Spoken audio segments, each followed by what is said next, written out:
We'll talk a little bit now about facilitating output. Don't have a lot of things for you to copy down here, but I'll give you what I have. We try with these patients to not force responses.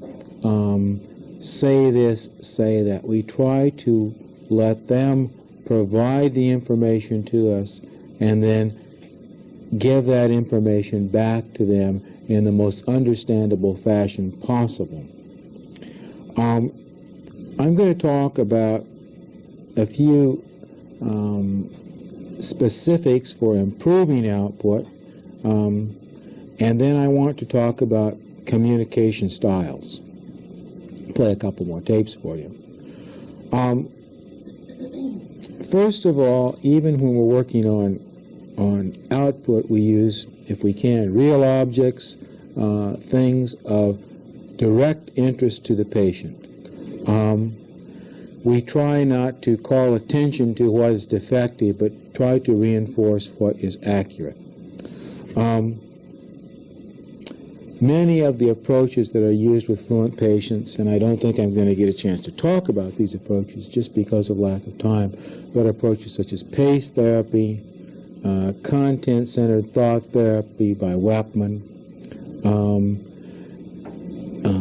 the Damian Martin strategy for dealing with jargon aphasia, all of those are in your references, have at their heart a communicative context.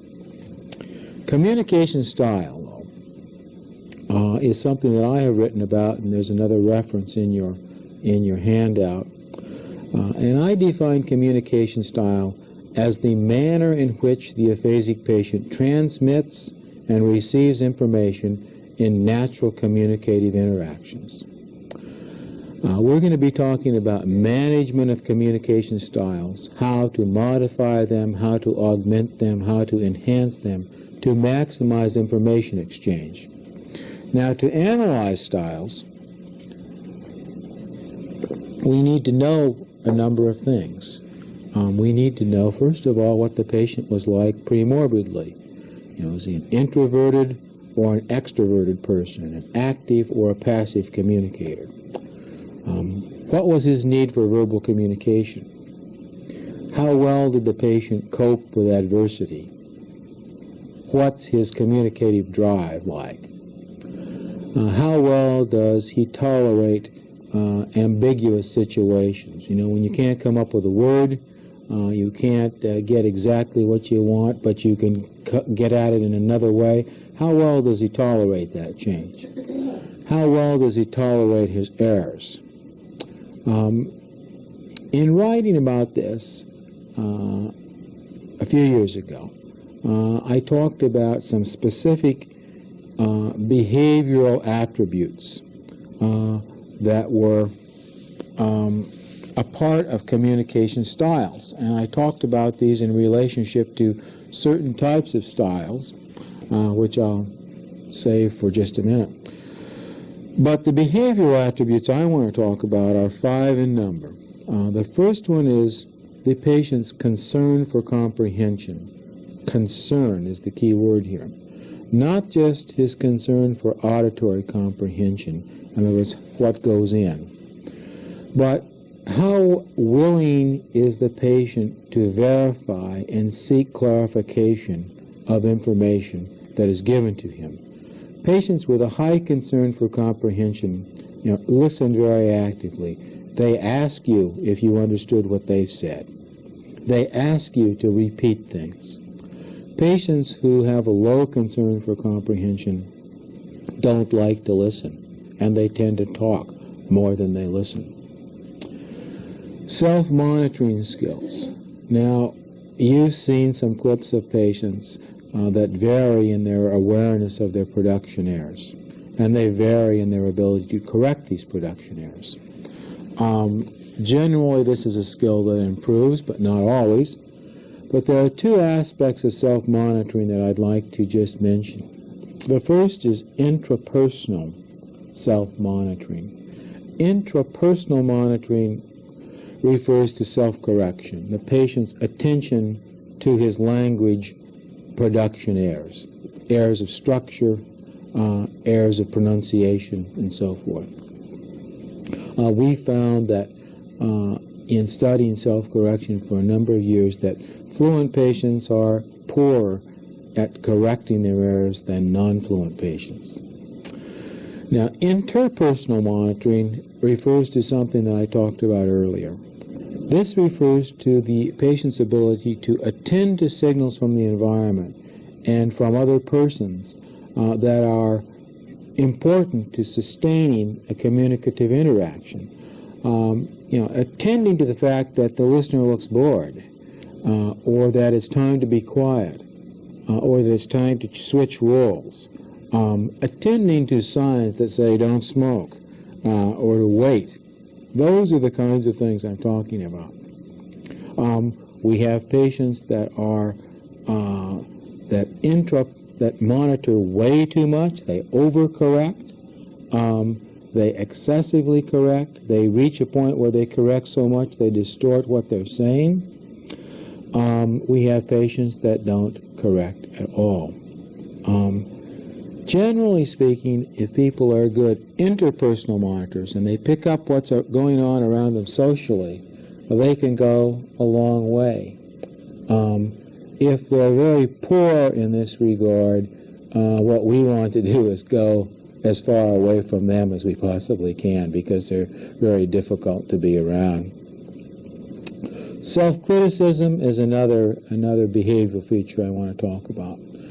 Some patients are totally unaware, oblivious to the fact that they have a problem. Others are so perfectionistic, so critical of their speech, of their errors, so demeaning of themselves, that almost becomes a bigger communication problem than what it is they're saying.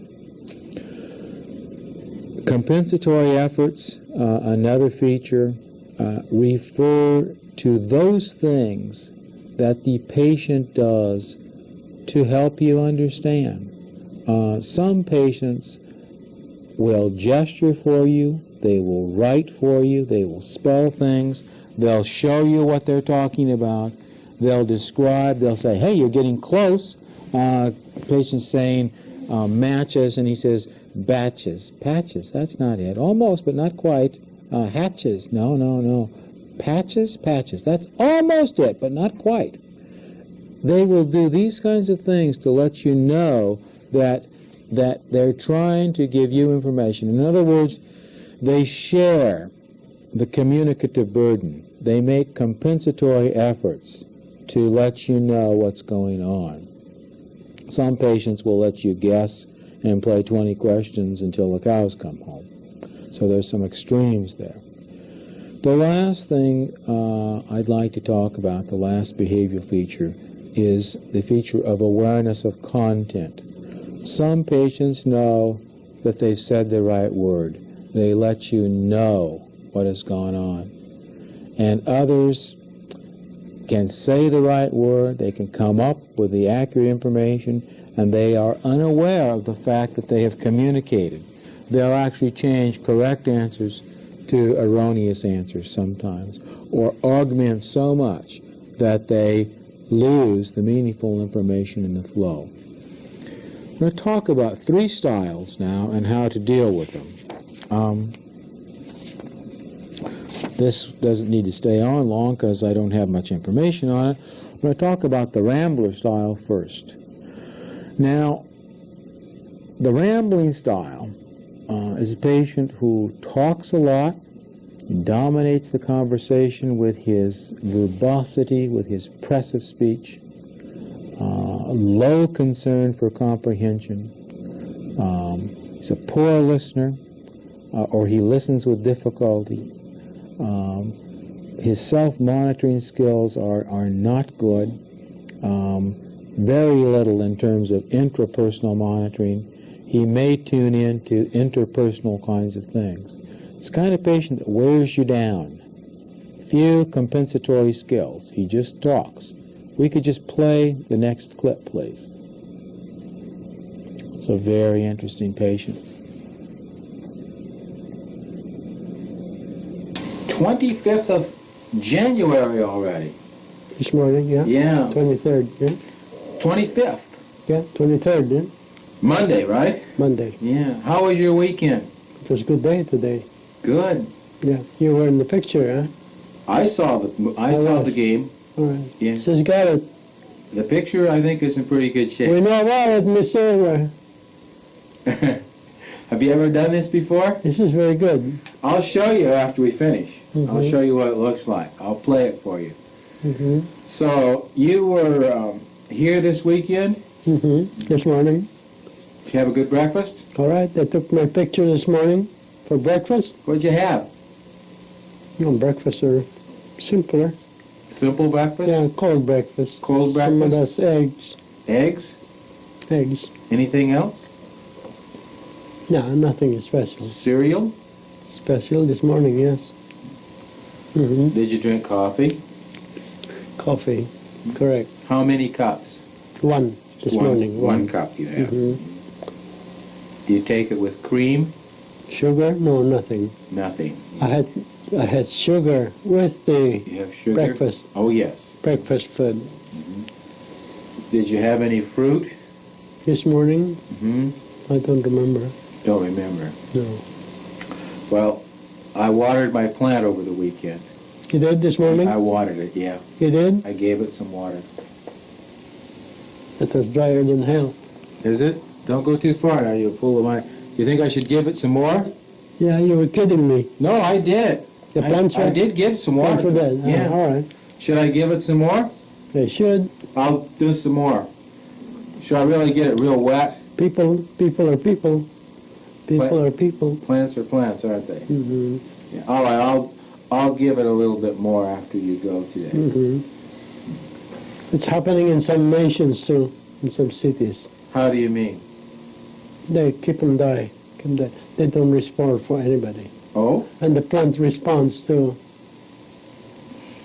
less, and less. And then it dies. Yeah. Because what for? People. Okay. I think the clinician was more confused than the patient. These are patients, though, these ramblers, that you need to get some control over. So, gestures, strong agreement statements to get their attention, clarifying what they're saying, trying to paraphrase it back to them. If you want something specific, you need to sometimes give them a forced choice kind of question, like, is it this or this? Are you going home Saturday or Sunday? Again, being very honest and straightforward about whether or not you understand them, and demonstrating, a sufficient amount of enthusiasm. The next one I want to talk about is the monitoring style.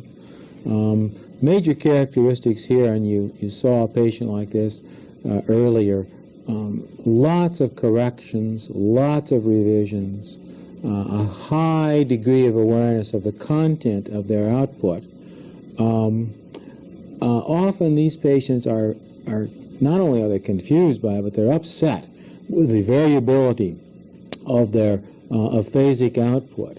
When they say a word Tuesday and they can't say it Wednesday, they get real upset.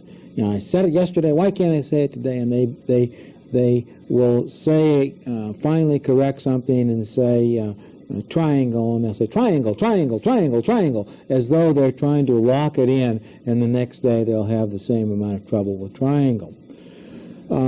These are patients that tend to focus on their production more than their communication. Actually, they communicate quite well, and their only method of compensating is to verbally keep plugging away at it and actually overcorrect and ruin their communication flow.